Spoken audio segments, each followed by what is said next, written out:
We are still in a very early stage of the Trench Crusade lore, and we're already seeing expansion of the lore beyond the basic tenets we are given, i.e. heaven versus hell. So in this video I want to ask and try and answer for me how I'd like to see it expand. It's very important how it's done in my opinion. So, welcome back to the trenches and let's begin. First, let me paint you the picture of where we are before we talk about where it could go or should go. First, what's the basic conflict about? Heaven versus hell, it's fair to say. But even within that basic paradigm, there are nuances being already introduced. There are the same number of circles in hell as there are in Dante's Inferno. There are 5 great rivers like in Greek myth. There are references to Muslim and a variety of Christian faiths mixed in, even a demon from ancient Mesopotamia. So we already have a lot thrown into the pot. And if we go a little beyond it, we have factions that are in hell, but not tied directly to the Christian myth that angels who sided with the morning star were cast down there with him. They are older, and so there is that element as well thrown in. Within the Ira law that covers when they were invaded, there was a reference to a pagan faction that was brought back into the light to aid the queen and remove the path of the beast from Ira. It said one of her first acts was she lifted the ancient ban on the Fianna, the hunter warriors of the wild, despite the irritation of her confessor due to the many pagan ways of the Fianna. With additional troops secured, the royal court called the clans to send what remained of their strength to take on the heretics' main forces. So we have an example of non-Christian beliefs there. And within the law of the Hellmouth of the North, we have mention of when the forces of the court come out, that many men of the North gather to fight. The light of the Redeemer never shone as bright here, and many people still cling to their old ways and old gods. It is a bitter twist of irony that not all who fight for the Lord of the Inferno see themselves as servants of evil. The devils know how to appear beautiful and noble in the eyes of their followers to deceive the humans. Many believe they are fighting for real gods to drive away the invaders. So, some of those older beliefs the court may have been behind. And finally we have what to me feels like quite a new layer, folklore. On the trench map we have Baba Yaga, a figure from Slavic folklore, creeping down out of the north. And within the recent Path of the Beast lore we have mentions of more, from the goat-headed Fomorians of Ira and werewolves of Livonia to the Rakshasa of India. The darkest tales of mankind tell of half-beasts with an unnatural craving for human flesh. And when soldiers go weary of war and the moon grew fat, the hymns of the feral nymphs could be heard, their siren songs luring many to forbidden forests. So we have current and historical beliefs mixed with the same type of folklore across many nations. How can all that work together? Now, it's done pretty well so far, because it all still serves the central narrative of heaven versus hell. Here are my thoughts, and after you've listened, tell me yours. Let's break this down into 3 parts. Current faiths, historical to us faiths, and then folklore, ancient and current. And when I say current faiths, I mean within the timeline of Trench Crusade. So current faiths. What about one that doesn't have that heaven versus hell point of view? Because that should stay the central focus to my mind, for the moment at least. They can clearly come in as allies on one side or the other. Like with many wars in our world, they don't become yours until your allies or your country itself is getting into the thick of it. And they can fight with warbands in the stalemate in no man's land, bringing their own unique abilities. Then we come to their religion and how that ties into the current setting. Hell seems to have many areas, and the borders seem to always expand, and we have those mixes of faith, so siding with them is almost easier in that regard.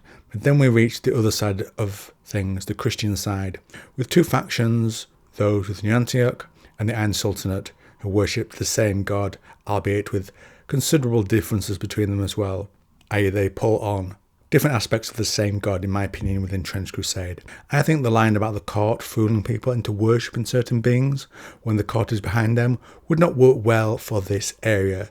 So where does that leave the god or gods of a religion that doesn't fit into the heaven versus hell narrative?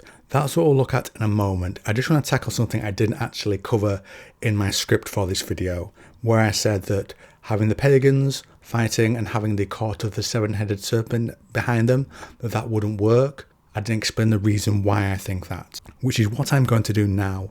I think because they are referencing real world faiths in our current world, in the actual real world, that if they're going to be included in some aspect within Trench Crusade, that they should be represented literally as a faith between the person on earth and the person they worship, i.e. there's not something else behind it. That feels to me a little disrespectful. So that's why I think that. Anyway, on with the video. For the sake of discerning them, let's say a pantheon of gods for a modern religion is inserted into Trench Crusade. How could that fit into it? I think we could try this. The waxing and waning of gods within Trench Crusade, with the creator god of Christian and Muslim faiths being the one in ascendancy, and the others, let's say their power level is less. This is reflected on Earth by allowing warbands to have patron gods from other current faiths, but they are not the current one in ascension, but they can be patrons and they exist, i.e. there is no court of the seven-headed serpent behind them. Gods in the history of the world will have their time in ascension based on popularity and might again in the future depend on where Trench Crusade goes. And it acknowledges them as existing and being active in the world and choosing a side. I just think those are important elements. So that's my thought on that. But what about historical faiths? Those that are no longer, at least on any grand scale, practiced. And since it's one I'm familiar with, I'm going to use the Greek pantheon from antiquity, headed by Zeus. How could they fit into the presence or the present time of Trench Crusade? With their roles not being current, they are easier to fit in. You can have their beliefs exist within the history of the world, maybe some items left over from them still have power and can be called on by their followers even after they have faded, so you retain the fact that they exist but they are no longer a power in the world, and have them maybe stay around as patrons or have items powered by them, or they don't exist at all and that's all that is left behind are their vestiges, perhaps weapons of power. And for these sort of religions, I wouldn't even mind having the court, for example, being behind them, or have them folded into another faction, because that doesn't bother me because it's not a real world faith. Anyway, so that's the ones for faith. But what about folklore? How could that fit into the increasing world of gods and pantheons of gods if they are inserted? I think a lot of that again can come from some of them being on one side or another. They can also be used to flesh out an existing faction. So the path of the beast links to several bestial myths across several different countries, thus folding that into the path's lore. You can drop off Baba Yaga on a map, going for a stroll, and decide from yourselves who that person is aligned with based on the history and your own opinions on it. So that's how I would fold those concepts into the existing lore without disrupting the heaven versus hell dynamic too much. So please let me know your thoughts. Are there better ways to do it? Do you think they can be allowed at all, or are you happy with the current amount of folklore and heaven-centric myth within the world? I get it's pretty early to be having this discussion, but I find it an interesting topic for a video. Are there any gods, singular or otherwise, you would like to see folded into the Crusade mythos? How would you do that? Is there any large topic outside the bounds of what we have you'd like to see popped in there? Let me know in the comments if you have one. I'd love to see something on the new world and how that's turned out without certain things happening there from real world history. And if you like this video on Trench Crusade, then why not try this one? If you want a number of videos on Trench Crusade, then why not check out the playlist on the channel? I also cover 40k and have about at best 3 a week and at worst 1 on a Saturday out for that. There are 2 playlists for that. One focuses on the Dark Age of technology, a favourite period of mine within 40k, and the other theorises on everything else and includes the Dark Age stuff as well. Historically, and to return one day when I can get an idea that excites me and that I haven't already done, I did a load of Dune videos which also have its own playlist on the channel. Old mic, so it might not be the best sound, but I hope you enjoy them anyway. There was also a playlist for the Expanse books and TV series, most of the books, and a short playlist for the Sun Eater series by Christopher Rocchio and Red Rising by P.S. Brown. And that, my friends, is the last bit of this video.